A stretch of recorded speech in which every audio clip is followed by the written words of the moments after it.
Yes, boys and girls, back in the garage. It is time to tinker. And yes, look, got the bad boy Austin Racings on, but no, today we are concentrating over here, sprockets. So let's sort these sprockets out. So the stock one is 42 back and 14 front. Now in the past, if you change your front sprocket, you normally get an engine management light, but you can tinker with the back one. So some people normally go 43 or 44, but let's get over to the bench and I'll show you what I got. Yes, my favorite AEM Factory from the OGs from Italy. Let's see what we got. All right, let's check these out. Hey, look at that. Ooh, lovely. Nice little sprocket carrier. Got some, and I've gone for titanium silver in all these. And I got the sprocket in here. So yeah, that's the sprocket from AEM. So this is a V2 43 teeth. So the stock is 42, this one's a 43.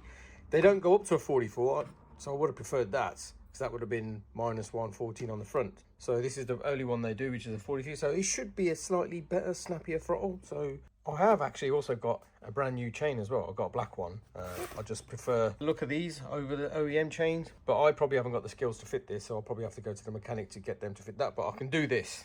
All of these added together with the little bolts as well, which you've got all them, and the sprocket carrier and the sprocket, is a total of 1.3. So 1.3 kilos for the stock one. So fitting these is fairly easier. These literally go from underneath, they go in one way. Bolt this on the top, put a bit of Loctite on, and then tighten them all up. So there you can see, look, that only goes in one way, and then you flip it over, put a bit of Loctite on it, screw it down, and just repeat for all. There we go, all done. Even by my shitty skills, I can actually put this together. I just hand tightened them as tight as I could with the Loctite, so that should be fine. So with this all being put together, we now need to put this on this. So we've got to get the rear wheel off and get all this shit off. Right, you need a 30mm to get this off. Obviously get one with a bit of support, with a bit of leverage, so you can get that off. I did have a second one handy so they can just hold that side, so you can get this side off. Once that's done, you can knock the spindle out. You can just take off this side and then pull it through that way, out the other end of the wheel, and then the wheel will be supported on the chain anyway. So now all you got to do is take the chain off, move the wheel forward ever so slightly, and because we got a underslung caliper, it should just come out of there, lift it up and over, and the wheel should be out. And there you have it. Look, I've just got the wheel off. Pretty much because of that underslung caliper, it's a bit loose, so it moves. It doesn't move around, so just leave it where it is. You almost have to put the wheel at a bit of an angle and then tilt it through, pass it through that gap, but it does come out. At least the wheel's off. And then once you've got the wheel off, to get the sprocket off, all I did was I literally just flipped it around like this, got this piece of wood, this hammer, put it on there, rested it, and then smacked it with that one, and just as you go round, it will just come off. So in theory, there we have it, it's off.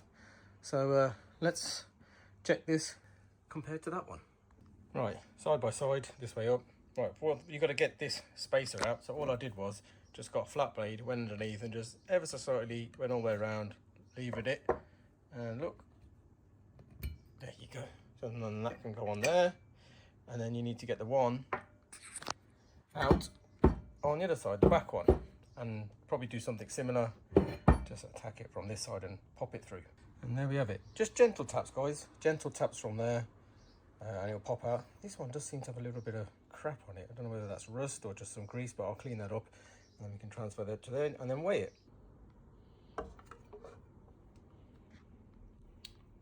1.8. So that one, without the spacers, well, both the same, is ½ kilo lighter. So we've saved ½ kilo rotational mass. Right, got it on. So all I did, a little trick, is I took these two that were both, I popped them in the, well, that's still loose. I popped them in the freezer for a bit, for about 5 minutes. Then I applied a bit of lithium grease to the inside, and they're just literally tapped in.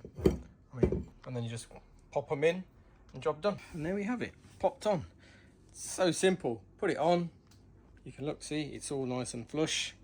Literally fit it in the gaps, in the rubber gaps, give it a little tap with a little rubber mallet, in it goes, nice and easy. Now all we've got to do is get it back on the bike. Right, Wheel is on to this point anyway.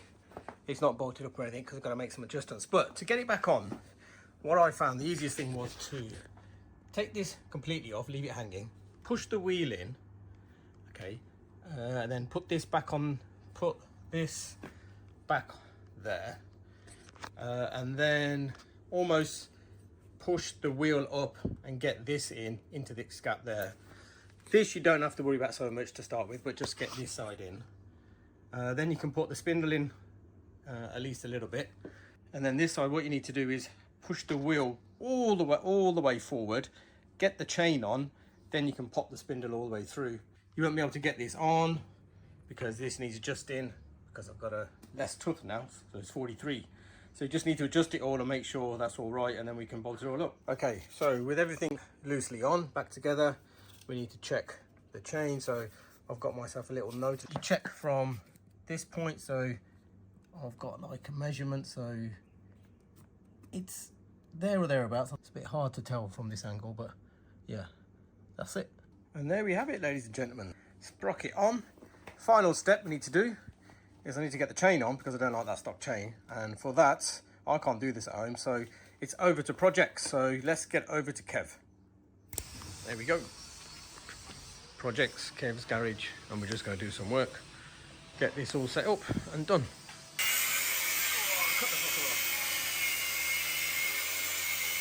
A little cheap little trick here, attach it to the other one, feed it through, and there's less shit that you need to take off on that side. There we go. We're going to go with it there, so the axle's further back a bit, so we've got more adjustability that way, and the wheel can be further back, longer wheelbase, a bit more stability. That'll do. Grease up the links, and then get that on there. Yes.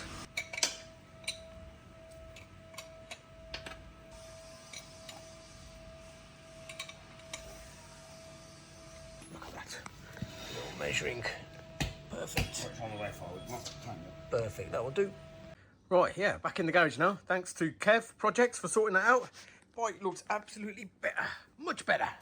Look at that, spinning freely, looks cool, half a kilo lighter, and a nice Gucci black chain. But yeah, man, you know what to do. Like, comment, subscribe, guys. Thank you for showing all the love on the V2 and the HyperMotard channel, and we'll catch you in the next one. Let's go.